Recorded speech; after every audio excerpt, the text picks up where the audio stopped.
the CEO and founder of Candleweb. And yeah, I don't know who's drawing stuff on the screen. Please, can you not draw that again? Isaac, please keep an eye out for the things that have been drawn on the screen. Just kick the person out and block them from this lecture. We don't need any interruptions. All right.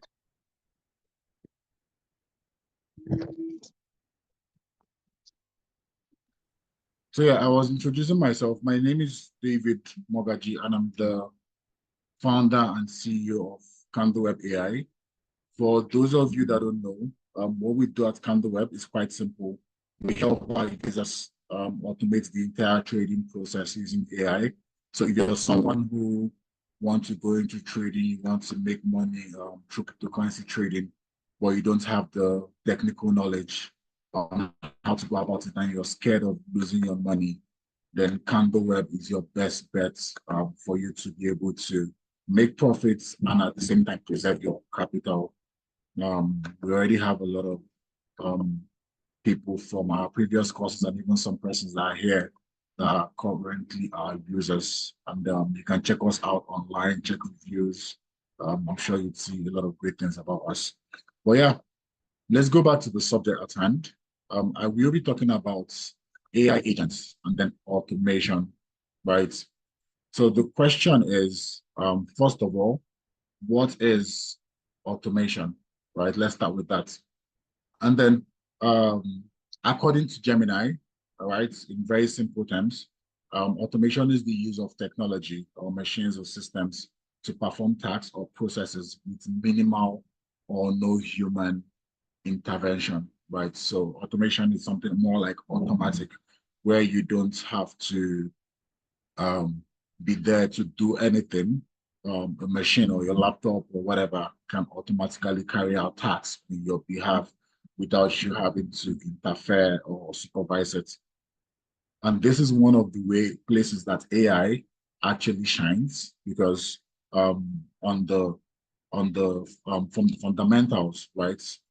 AI systems are basically systems that are able to make decisions that usually are decisions that humans are expected to make, and then they are also used to automate tasks. Then moving on to AI agents, right? AI agents are basically intelligent software systems that can perceive their environment, learn, reason, and then act autonomously, right? I think some of the subjects around okay, okay, okay, okay. Can everyone hear me? If you can hear me, can you just write yes or react so I'll be sure everyone can hear me?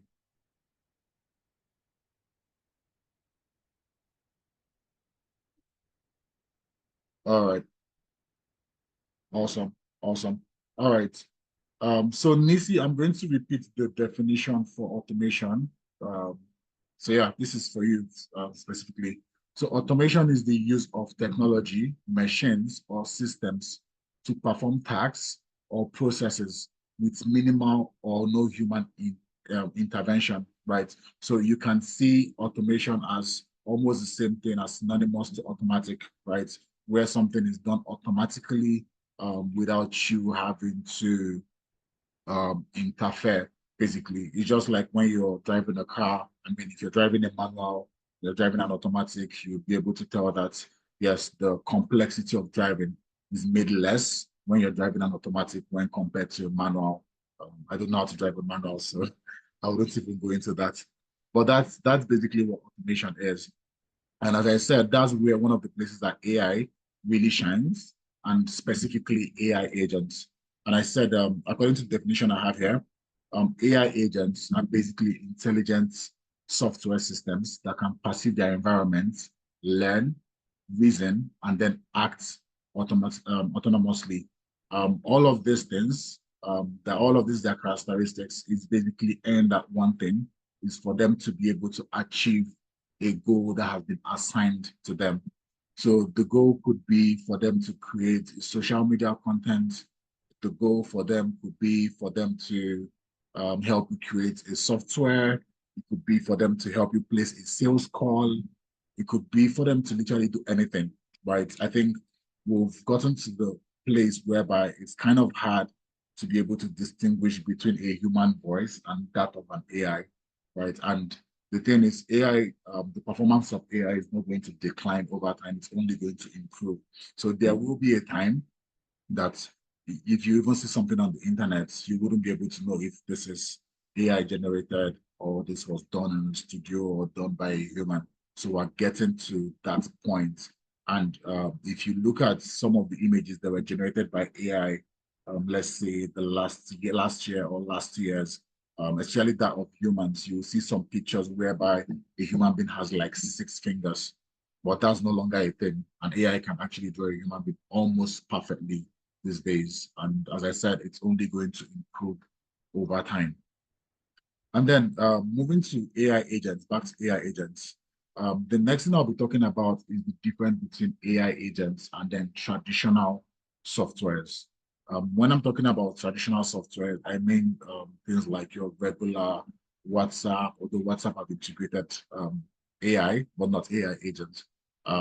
Your regular OPay or any other app that you use there, most of them are traditional softwares. And when I'm talking about traditional softwares, is that they use regular control flows or control structures. I'll try to reduce the jargons so that I'll carry everyone along. So when you hear things like control flow or control structure, it's about how instructions are carried out. That's what the control flow is. So let's say, for example, I'm currently seeing Israel sign Samson on my screen. I'm seeing his thumbnail. I don't know why. So I'm just going to use Israel, for example. So let's say I ask Israel, right, to help me, let's say, help me get Coke, right? But then if there's no Coke, help me get Fanta. So there are 2 instructions there. Help me get a Coke or help me get a Fanta, right? So that is a regular control flow. So is if there's Coke, buy Coke. Else, if there is Fanta, get Fanta. I didn't give an else. An else is more like if they don't have Coke or Fanta, buy this or do this. So I did not give that, right? So that is how traditional softwares work. But with AI agent, for example, right, it gets a lot more interesting. So let's say Israel is a traditional software. The other person I'm seeing here is Roots. So let's say Root is an AI agent, for example. And then I ask Root to help me buy Coke. If they don't have Coke, help me buy Fanta. And then let's say Root goes there. But sorry, let me cycle back to Israel. So let's say Israel goes there and then there's no Coke, there's no Fanta. Since I didn't give a last option, Israel is definitely going to come back without buying anything, right? And if maybe I have a third choice, I'll then have to be like, oh, please help me get more. And then Israel will have to now go back to the store and then get me more, which is very, very stressful. Well, let's assume that Israel, Israel, please leave me alone. Um, what's it called? So um, let's assume that Root is an AI agent, right? Same context. So I asked you to help me get Fanta, right? But if there is no Fanta, she should help me get Coke, right? And mind you, Root is an AI agent, right? And one thing AI agents strive on is context. So context is basically information, right? It's so let's say for example you're chatting with ChatGPT and you're like, "Hello, ChatGPT, help me do this." All of that chat, all those things you're telling it is context. And the more context you give it, the more information you give it, the better the output. So I think Vignesh talked about this heavily during his lecture last week Thursday. So let's go back to Ruth. So I asked you to help me get Coke or Fanta. And Coke, Ruth is an AI agent, presumably an AI agent. So she goes there and then they don't have Coke and they don't have Fanta. Instead of Root to come back like Israel did, which Israel is a traditional software, what Root would do is she would take a step further, right? So she's going to look at, okay, what are the ingredients, right, that were used to produce Coke? What are the ingredients that were used to produce Fanta, right? And then let's say if it has things about my let's say two things about the things I find nutritious or the kind of things I like eating or all of those. She can go back, visit those information, plus the information she has gotten about the ingredients that were used to make Coke and Fanta and all of those. Now she can now check within that same store that she has gone to, instead of coming back, she can now check, okay, what other drinks have these ingredients that David would most likely like or want, right? Which at that point, she can now go and get the next best thing to Coke or Fanta, right? And then when she returns, she of course will give me that. Let's say it's more, so she's going to give me more. Unlike usually, we would have to go and then come back, and then I give him another information, and then he will go and come back and waste time. So this is basically the major difference between AI agents and traditional softwares. From how I defined it here, I said unlike traditional software that are static in behavior. So static in behavior is they don't work with more context. It is what you've given them that you're definitely going to get. Jargon in, jargon out, right? But AI agents are adaptive, right? Which in this scenario, adaptive is Boots being able to check what are the ingredients that were used for more for Fanta and Coke and all of that. That's it's been adapted, right? And they can alter their behavior to fit the needs it perceives from its environment. Yeah, the environment now is the store, the information I gave it, and all of those things. So that's the major difference between traditional softwares and then AI agents. The next thing I'll be talking about is the core components of an AI agent. So the first thing is perception and sensing, right? So the ability to be able to sense and perceive their environment. So for environments, so let's say for example, the one I just talked about. So the environment basically would be Roots being able to move from where I gave it the information to the store and then back, right? So like the store, for example, with all the drinks on the racks and all of those things, that's literally the AI agent's environment. So it can see that, okay, they have Coke, they have Fanta, they have malt, they have all of those things. So it can perceive, it can see, it can do whatever, right? But the thing is that it is knowledgeable about what is within its environment, right? And because of that, it has more context for it to be able to do more within its environment. That is where sensing and perception comes in.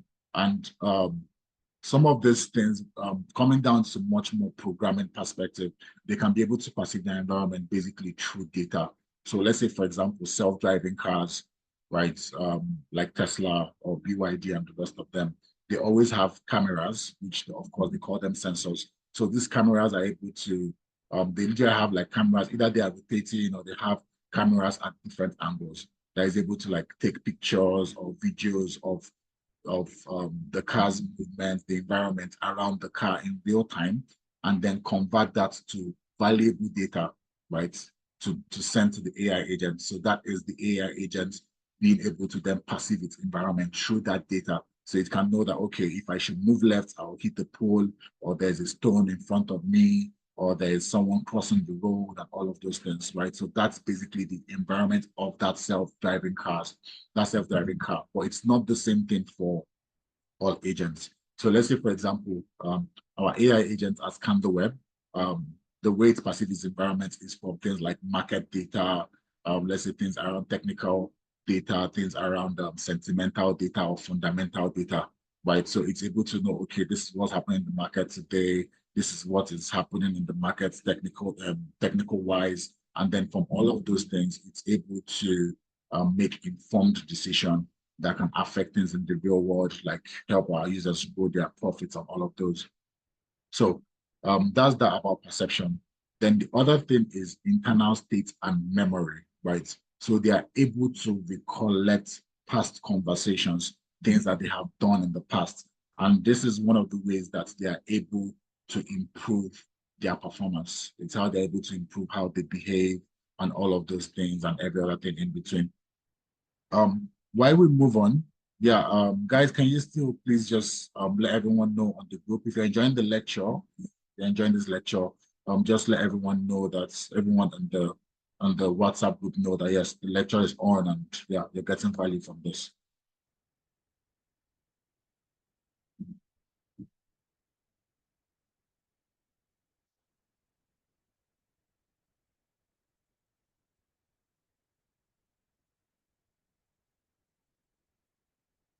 So so yeah, so moving on from that, or I think let me just give it a minute. So everyone, I see some persons already posting on the group. So if you haven't posted on the group yet, just post there. And if you're not in the group, please indicate so we can add you to the group. We'll always be sharing latest information around AI agents, blockchain technology, and every other thing. So you're always up to date with what's happening in the space, and you can know how you can take advantage of these technologies to improve both your work and then your daily life.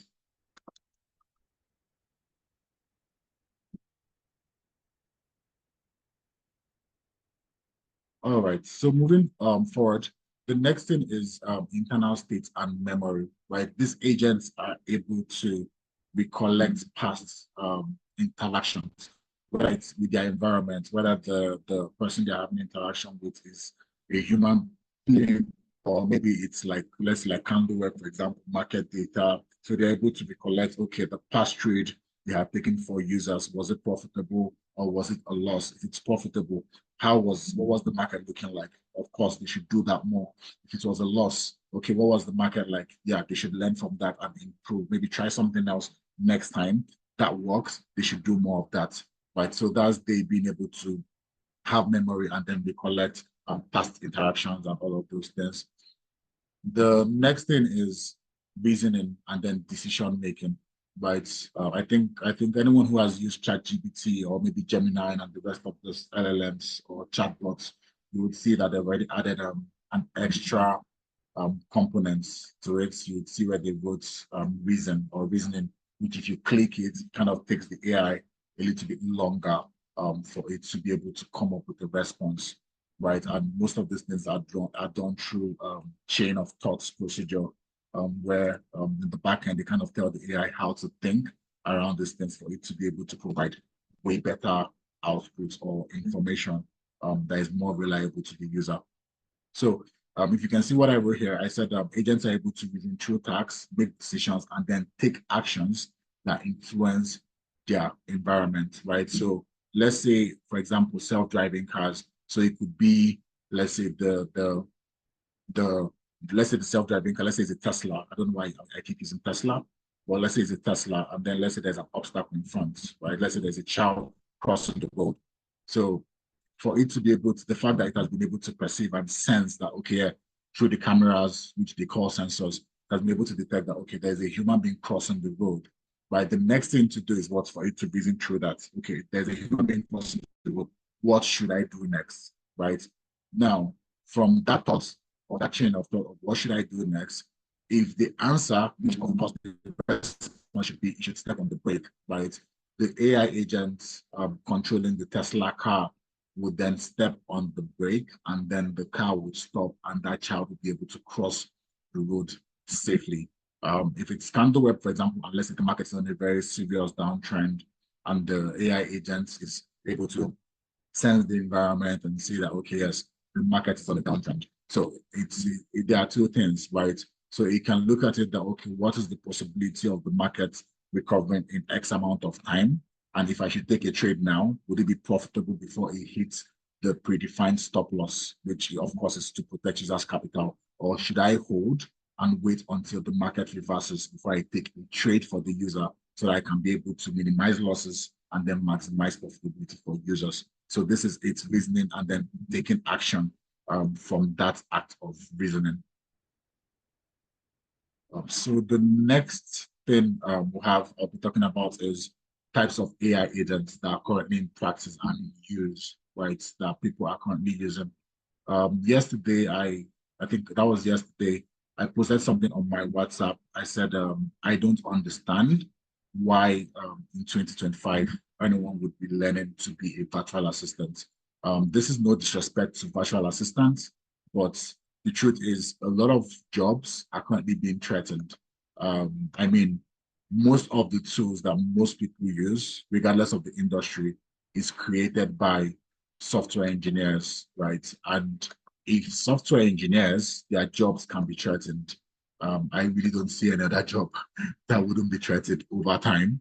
Right now, as a software engineer, it's kind of very difficult, especially if you're just starting off. It's kind of very difficult for you to get a job, an entry level job, because why should anyone hire you to pay you an exorbitant amount of money when they can just pay, give or take, let's say, $20 a month to an AI company that can help them automate the entire process, right? And all of those. I think, was it not last year? Yeah, I think it was last year that Google came out to say about, I think, 50%. Yeah, I think between 25 to 50% of the code that they wrote throughout of last year was AI generated. Now, this is Google, a very, very big company, part of the Fortune 500, right? They are the ones saying this. Recently as well, I've forgotten his name. I think it's Michael Tan. No, there's no Michael in his name. Something Tan, but he's currently the CEO of Y Combinator. Y Combinator is one of the biggest venture capitalist firm in the world. For those of you that don't know what venture capitalist firms are, they're actually more like institutions that fund businesses, specifically, most especially startups. So they fund your startup and then they expect a certain amount of money. Now, they came out to say that about 90% of the companies that applied for Y Combinator this year, about 90% of them, 100% of the code that they used for their software was AI generated, right? So this is software engineers losing jobs. So if you're a virtual assistant, yeah, that's good, but learn AI, see how you can use it to improve your process. That way you can even serve a lot other clients, like a lot more clients than just one person, because you already have a system that works, and over time you can even outsource it and sell it to companies or individuals, and you're just making money on a steady. You've literally automated your money making process. So that's why this is crucial. But talking about types of AI agents in practice, so we have chatbots. So for some of you that don't know, Gemini and ChatGPT, Claude, and all of those guys, they are not just regular chatbots. They are actually agents because of the fact that there is a process behind how they function, right? Which is why, if you notice, the way they reason and every other thing, the way they produce output has improved over time, right? So they think in a hierarchical manner, in a procedural manner, that yeah, they think, like, if you check some of them when they are thinking before they give you a response, you will see them say something like, the user asks for this, I should do this, I should do this, I should do that. And then when they are done with all of those thinking, then they would then, like ChatGPT, for example, if you allow it to be able to use a browser, you would actually see it would use a browser, search for whatever information, and then come back and feed you that. It's even worse, or I think you'd even see a lot more of this if you're using OpenAI's deep research. Deep research would even show you all the sources that you got this information from, so that you can, just in case you want more context or you want to go and read on your own, you can visit those sources and read about them. So ChatGPT, Gemini is an example of chatbots. And then you have virtual assistants. This one was even created by Google. It's called Google Duplex, right? So it can actually make even calls. Yeah, it can make calls on your behalf. It can help you schedule events and tasks on your calendar. You can do a whole lot of stuff that a regular human virtual assistant can do. And I think the silver lining there is it doesn't get tired, and it probably wouldn't complain or feel irritated, which these are some of the tendencies that humans have and all of those. Then the next one is coding assistance, right? So a lot of people who are into software development, I think they're already seeing a huge difference when it comes to this. So you have things like your co-pilots, you have things like Cursor, right? Co-pilots. I've not used any of them before. I think I only used Copilot recently before this lecture. I was trying to make an update. So for those of you that don't know, beyond me being a software engineer, I've been the CEO of Candleweb. I'm actually a software engineer by practice or profession or whatever. So I tried out Copilot for a particular feature that we're trying to implement on Candleweb. And that particular feature probably, I had a bug. Yeah, I had a bug. A bug is an error in your software. And that bug probably would have taken me uh, let's say 3 days or a day because it was like a major bug, right? And then I was like, okay, let me try Copilot, right? And then I tried Copilot.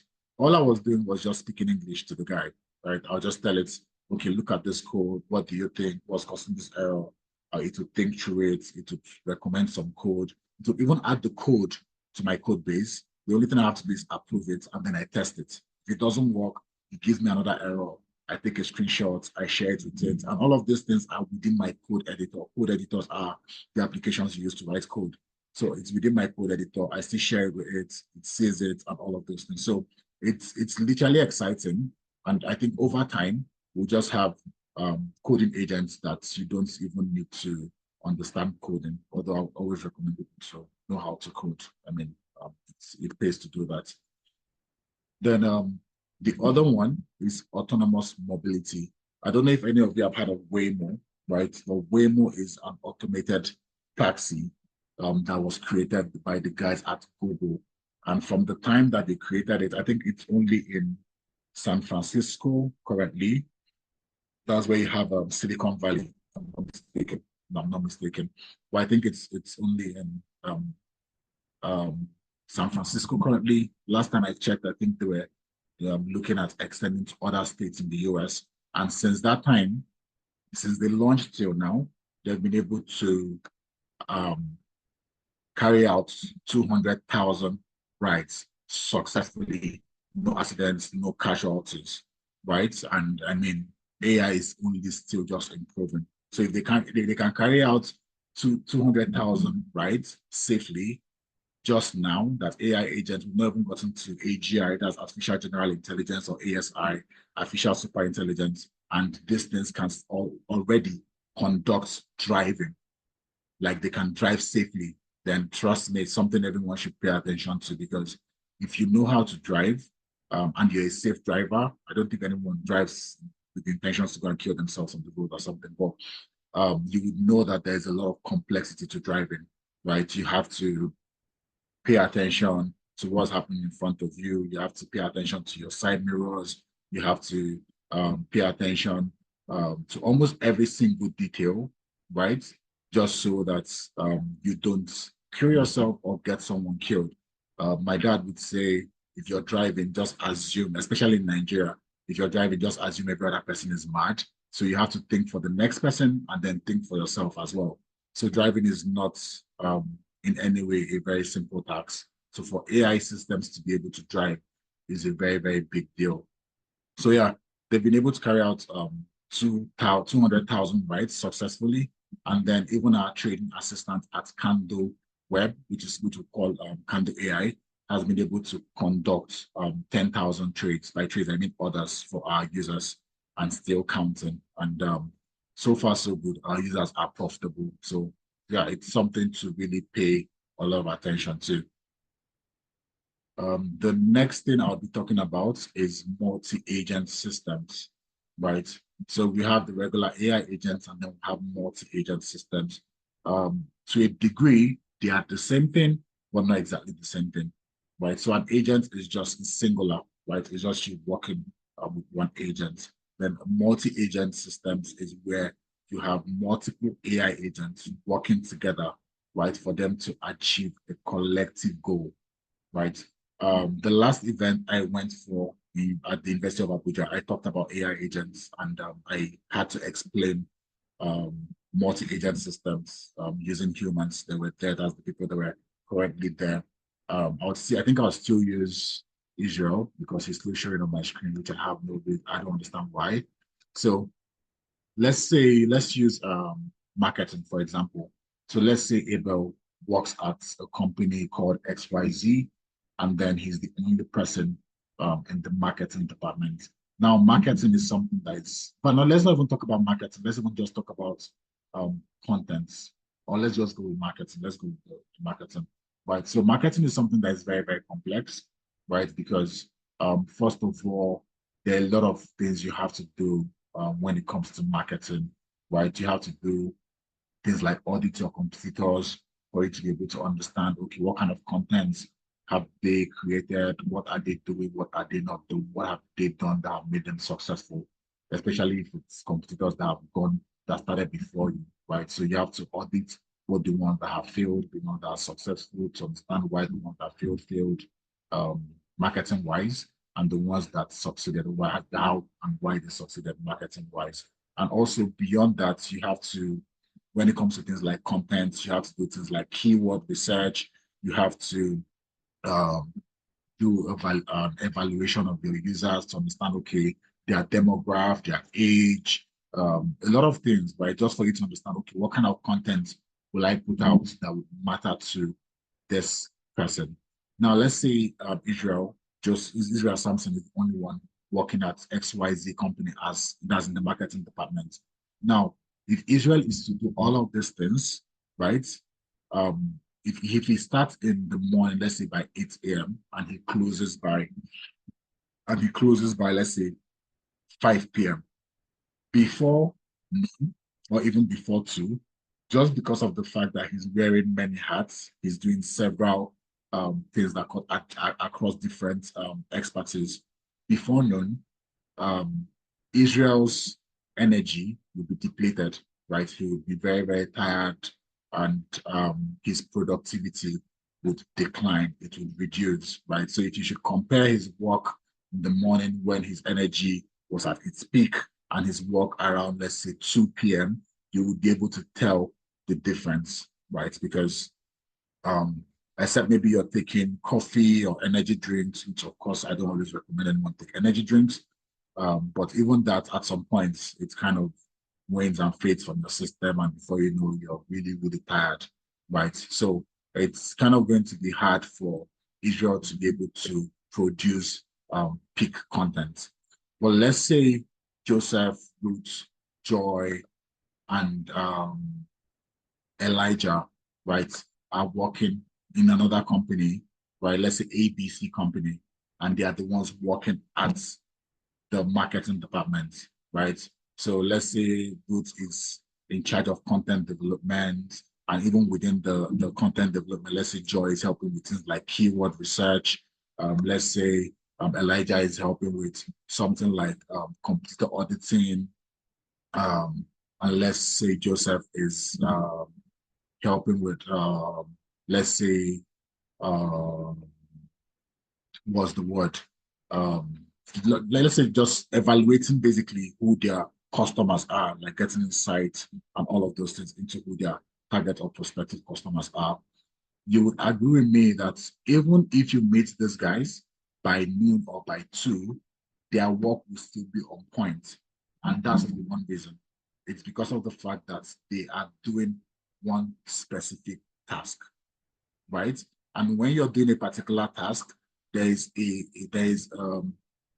state called flow, right? I think psychologists talk about it a lot. Almost every field talk about it, flow. So it's a state whereby you're doing a particular task, you're so focused at that task that at some point it just becomes very easy, right? It just becomes very easy. Like the work is just going smoothly. Not because it got easier, but because of the fact that your brain has adjusted to that specific task.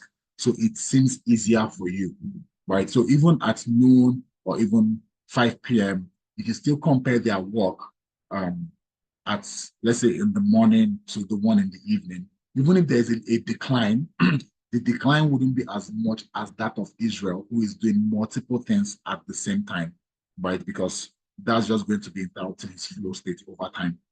So this is how the same thing with multi-agent systems. Research has shown that working with multiple agents doing different things is way better than working with a single agent, right? A single agent just kind of behave same thing as human beings. Exactly, Israel. The way we beat automatically, you don't have to think about breathing, right? So that's the same thing. So multi-agent systems have shown to outperform single agents across different industries and then different tasks, right? So let's say, for example, um, you have you have, let's say you have, for example, you have an agent that is, let's say for self-driving cars, you have an agent that is looking at the rear, that's the back of the car, what's happening behind. You have another one that is looking at the right. You have another one looking at the left. That's through the sense of the camera. So you have another one looking in front. Now, this configuration would be better than when one agent is looking at all of these places, right? It's going to be quite difficult for the agents, that's the single agent, to be able to detect any form of impedimenta before any harm is caused. Unlike when it's just one agent that is just focused on one direction, observing every single thing that is happening there. And then let's say it detects anything, it quickly informs the agent that is in charge of matching the brakes or accelerating or whatever else the function that needs to be carried out is. So this is the advantage of multi-agent systems over um, single agents. And there are already applications of this in places like healthcare, right? So you have multiple agents. So you can have a single agent for monitoring patients. You can have another one for diagnosis. You can have another one for resource allocation, where resource is scarce, and all of those things. In finance, for example, like let's say Candleweb, you have an agent that is in charge of monitoring the markets, right? To always see, okay, what is happening in the market, because the financial markets, especially the crypto market, move very fast. The snap of a finger, the market can go to shit or it can turn you to a billionaire, right? But the main thing is there has to be someone always monitoring it, which why personally I don't ever recommend people to trade manually, right? Because the truth is the markets can move way faster than even your network, especially if you're in a place like Africa or Nigeria. Maybe if you're using what's the name of this Elon Musk's um, data provider, Starlink, yeah. Except maybe you're using that, maybe that's where it's not a little bit of an advantage. But then even before you click your mouse, an AI agent would have performed like 3 or more tasks within milliseconds than you, right? And one thing again I always tell people is people think trading is a side hustle. Please, if you have that ideology about trading, whether you're trading Forex or you're trading crypto, I would recommend you change your perception about that. Trading can never, ever be a side hustle. That's why you have people on Wall Street that is the job they do. They go to work in the morning and they leave in the evening. That is the job they do. They don't do it as a side hustle.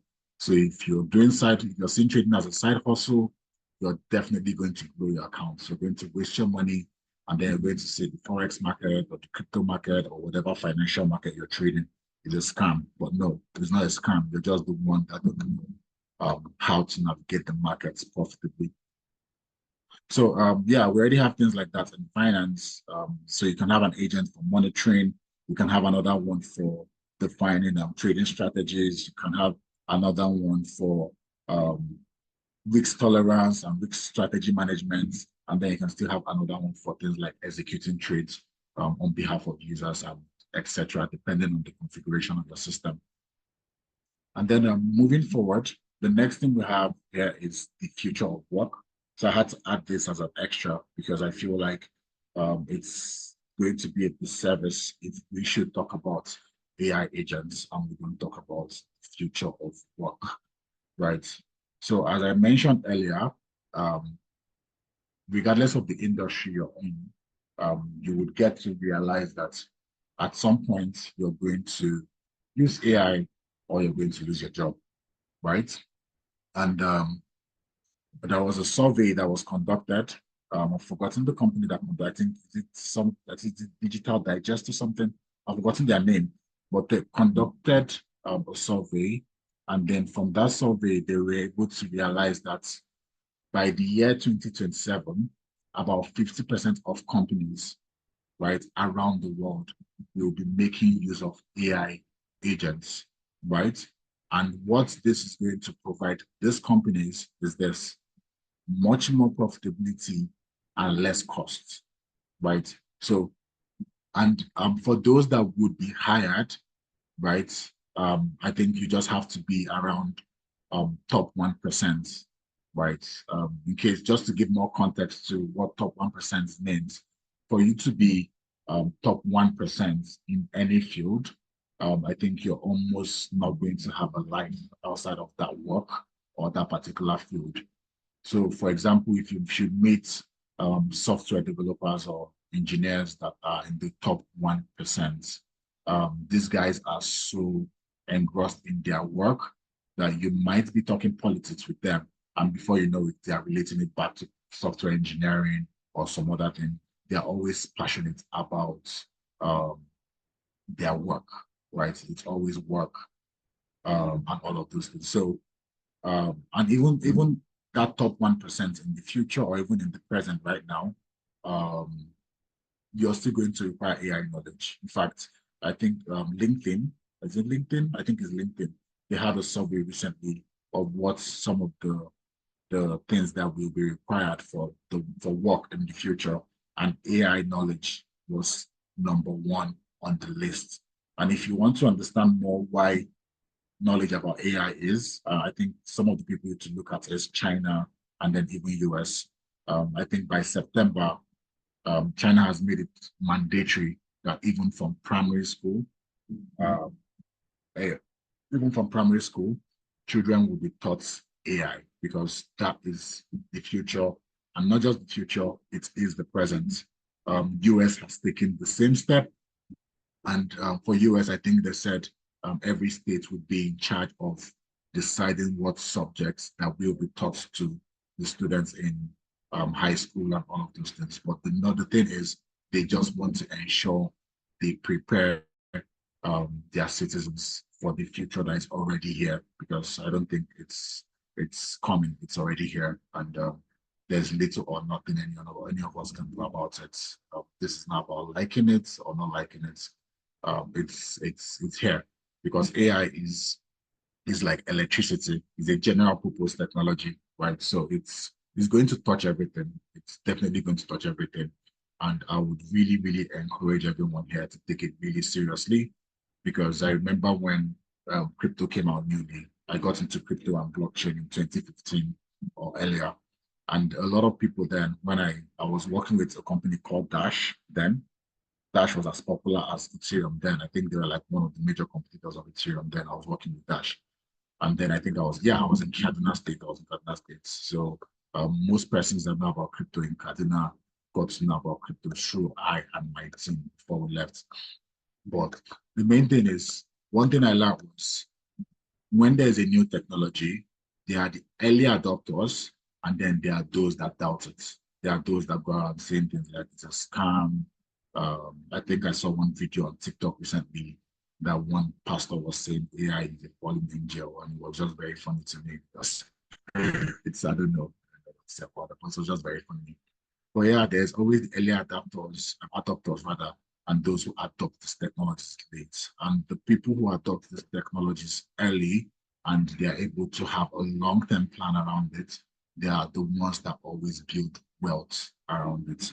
And I think one of the extra thing I would like to tell every single person here, just in case you guys are not aware of this, by the way, this is my opinion, right? And I hold it strongly. A lot of people say AI is going to balance wealth, right? It's going to close the gap between the rich and the poor. Well, I beg to differ. I think AI is going to worsen the gap. It's going to increase that gap exponentially, and this is why I said so. Um, I don't know if you guys have heard about UBI. UBI means Universal Basic Income, and this is one thing that they've been talking about and like in forever. That when we have an intelligent system, right, that can perform as well as a human being or outperform human being, a lot of humans are going to lose their job. And for them to be able to have a way to survive, government is going to take care of them by giving them what universal basic income. So which means those who are wealthy, yeah, their wealth is maintained for life. And for those who don't have, you have to be, I think you have to be like a Nikola Tesla. Yeah, you have to be like Nikola Tesla to bring in something that humanity has never seen for you to become wealthy. right? So even things like WhatsApp, Facebook, whatever you can think of, right? Just with the not even click of a button, with a simple interaction with an AI system, you can have that running. And when everyone is a creative, when everyone can create, creativity becomes common. It's no longer a thing of, oh yeah, this guy is intelligent, right? Because AI systems are basically systems of intelligence. So when every single person, every single human is intelligent, intelligence is not going to be valued anymore. In fact, I think very, very soon we'll have the first AI systems to win a Nobel Prize, right? So just mark what I said, today's date, but very soon we're going to have the first AI that was going to have a Nobel Prize. I think we already have the first AI millionaire already, which they called it Truth Terminal, right? I think currently the AI is worth about, I think, about $87 million the last time I checked, right? So we're getting to that point that, yes, you're either rich or you're poor. There's no middle class. There's no going to be middle class. You're either rich or you're poor. And if you're poor, is most likely going to be generational. Like it's not a thing of you hustle to a point, your child comes hustle and moves you up the ladder. No, it's just going to be generational. And yeah, um, I hope none of us, our generation, is stuck in poverty. But yeah, it's something to really pay attention to. So yeah, I think I already talked about the survey, the industry survey that said 50% of people would companies rather would have AI, one form of AI agents working for them or the other. And then we have something that recently, I think it was Microsoft that came up with the word collaborative intelligence, right? So this is humans working alongside AI systems. So so far so good.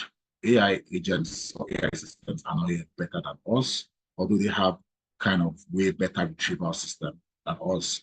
They're able to learn way faster than us. An AI system that is trained for a month is a lot more, yeah, generational poverty. Yeah, an AI agent that an AI that is trained for a month can be a lot more knowledgeable than a human that have lived 40 years. I think one way you can easily say this is with ChatGPT. ChatGPT was launched in, I think, 2022. So let's say they've been building since 2018. So from 2018 to 2025, the mass is bad. But let's say give or take 7 years. I don't think there's anyone here that's 7 years, but I mean, we're all here learning about AI agents. ChatGPT already knows a big deal about AI agents. So it's already more knowledgeable than a lot of us here in that regard, and even a whole lot of other stuff. This is something that can have conversations with you on different things: medicine, agriculture, psychology, philosophy, spirituality, religion, whatever. It's your guy, right? So it's already happening already. So let's pay attention to this and let's take full advantage of this and build wealth. Yeah, let's build wealth because for me, I believe one thing, especially for those of us that are Africans and are in Nigeria, I believe that the people that will change Africa or change the future of Africa is not the government, it's the people. And the only way we can do this is for us to be able to embrace advanced technologies, see how we can use it to help the next person. Because yeah, when you're able to help the next person, they can't pay you for that service, so you can make it free. You're helping the next person. Trust me. Let's not do the whole thing of crisis never reached my town yet, because it will reach your town at some point or the other. So that's about it on AI agents. Thank you so much for joining this lecture. I'll leave you with one thing. As I said earlier, AI is a general technology and it affects every single industry, and it's going to have even more impact in the world or on the world than even the industrial revolution. So it's something to really, really pay attention to. If you've not used ChatGPT before, try it out. If you've not used Candleweb before, try it out. You would see how powerful these things are in that regard. So thank you, everyone, for joining today's lecture. I think I will now take questions. So if you have a question, just raise your hand and we'll have you unmuted so you can ask your question. Today's attendance is live, everyone. So we have our attendance live. You can sign that, and the attendance will be going down by 10 p.m. So 10 p.m. on the dot, you wouldn't be able to sign that. So open our platform, candleweb.io, sign into your account, click the menu, and you see the daily tag, so you can find today's attendance there. Thank you for the interesting session, David. It left me with goosebumps. Oh, you're welcome. You're welcome. I'm happy to share what I know. All right. So, questions. I see Favor Davids has a question. So please, if you can unmute her so she can ask her question. Hello, can you hear me? Yes, you're audible, Favor. Okay, good evening, everyone. Thank you very much for the session. It was very interesting. So my question is, when you talked about working with some of the AI agents as a software developer, there are things that you integrate in your code base, for example, and when you do that, you're agreeing to their terms and condition and all of that. How do you handle, although I've not heard of any cases where there's what's it called, maybe a corruption of a file or a code base, but don't we have the risk of some things like that happening? Because even when you integrate third-party systems in some applications or products, you're agreeing to share some data, some information that might be very crucial to your product with these third-party systems. So how do you handle all of that? Because it's not in your place to decide what happens with them. If something is changed by the manufacturer, you just have to be a benefactor because you agreed or you're making use of their platform. Do you understand my question? Oh yeah, yeah, I do. I do understand your question. That's a wonderful question and a good concern, by the way. All right. So I'm going to answer your question specifically to software development since it's very specific. So for Copilot, for example, from my experience, the one I've used, so most in the industry they call it vibe coding. So for Copilot that I've used, for example, what I did, like with the bug I was trying to fix, was I gave it information about the bug, and then it gave me a code recommendation, just the way you chat with ChatGPT. But the difference now is I was doing this on VS Code, right? But the difference now is that it's after it showed me the code. So if you hover on the section where the code is, right, there is a place that you would see where they say things like, okay, you want to copy the code manually and then paste it in your code base. And then there's a place where you see apply code. So when you click on the apply code, right, it would literally analyze your code base or that particular file. Let's say the file, the name of the file is something like utility.py. So it's a Python file. It would analyze that code base, and then you would see the line, let's say, where it's supposed to attach that code. So when it attaches it, right, on your code base, you would still have to go on your code base, and then you will see like a checkbox, a green checkbox that asks you to approve. So it's only when you approve each of those code or each of the blocks of the code that it will then go ahead to apply that code for you, right? So the way I work with it is if it applies the code, you test it. If it doesn't work, you let it know, right? You show the error, it fixes it, or you just cut out the code and work on it. But one thing I do personally is I don't trust it blindly, right? Because of the fact that I know how to write software, right? So I feel like it's also an avenue for me to learn from these systems, right? Because they are trained on vast amount of data, which incorporates the knowledge, right, and expertise of other software engineers that are even better than myself. So each time I use it, I just don't apply the code blindly. I read through the code line by line to understand what it's doing. Any particular line that I don't fully understand, I would ask it, what is this line of code saying? Right? And then it would explain it to me. When he explains it to me, if it makes sense to me, I would apply it. If it doesn't make sense to me, maybe I want it to be done in a different manner, I'll then suggest to it, why don't you do it like this? And then I'll also ask it something like, what do you think of my approach? So you can tell me something like, yeah, your approach is much more better, or it brings in a lot of much more complexity or whatever, but I don't apply the code blindly. So that way, yeah, the whole thing of having your code base corrupted and all of that is not really much of a concern. And then even when it comes to AI agents, if you're using multi-AI systems, so you always have, that's why it's always good to use multi-AI agent systems. So you would always have the, the AI agent that writes the code, you have the tester, you have the one that does the evaluation and all of those things. So it's only when the code has been able to pass through all these rigorous steps, right, all those checks, right, that's passed all these checks, would they now apply the code to your code base. But you always need to have a way of ensuring that whatever you're getting from the AI is reliable enough for you to use in production. I don't know if I answered your question, Favor. You can just give a reaction if I answered, or maybe you have an add-on to that.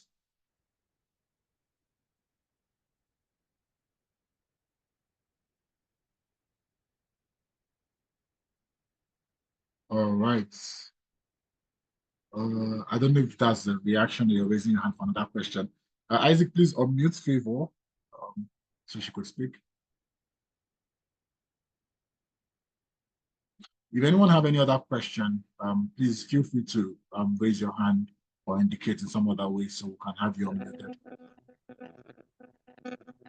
Okay, yes, you answered my question, but I just wanted to say something that was highlighted from your response. Okay.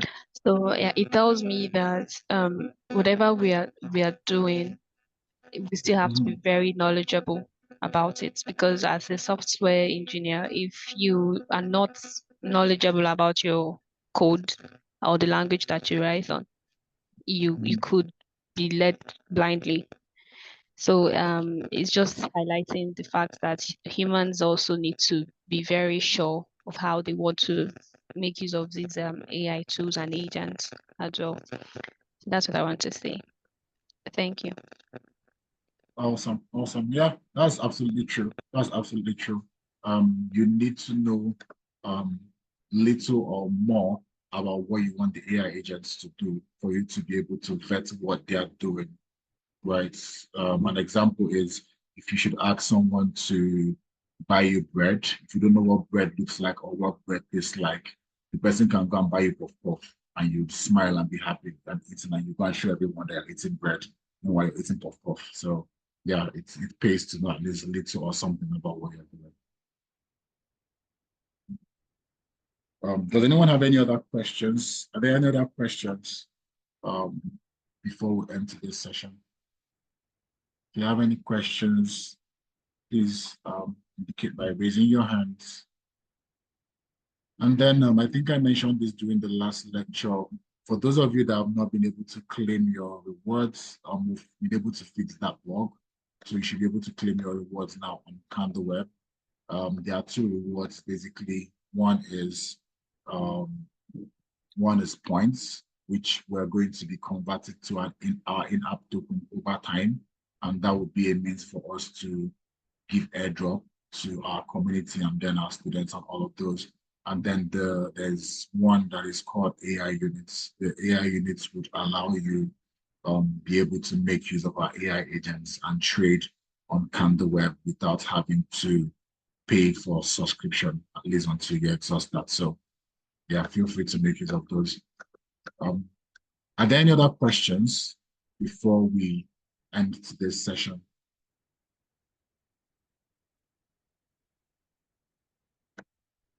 All right then. All right then. So thank you everyone for joining today's session. Be sure to sign the attendance. And if you enjoyed today's lecture, please just don't comment, do like, and then retweet or repost depending on the platform the task is on. Thank you everyone. I look forward to seeing you guys on the WhatsApp. Please tell me what part of this lecture you enjoyed and maybe what you'd like to see improve in the next lecture. Thank you, Eric, for the thumbs up. That tells me you enjoyed the lecture. Thank you so much. So guys, good night, everyone. Isaac, I don't know if you have anything to share before we end today's session. I need to prepare for my event for tomorrow. I have a handful of software engineers I'll be speaking to at that event here in Abuja. So Isaac, I don't know if you have anything to share before we end today's session. Oh yeah, just make sure you sign your attendance. It's very necessary for your certification.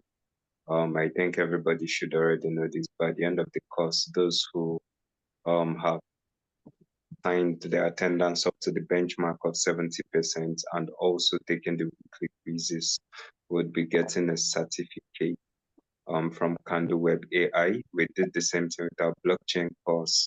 And after the last cohort, everyone was excited. They could add their certificates to their LinkedIn and the rest. So look forward to that. Sign your attendance list and also take the quizzes. Thanks everyone and have an amazing night. All right. Good night, everyone. Take care. I'll see you guys on the WhatsApp group. Take care, everyone. Okay, stay safe, guys. Okay.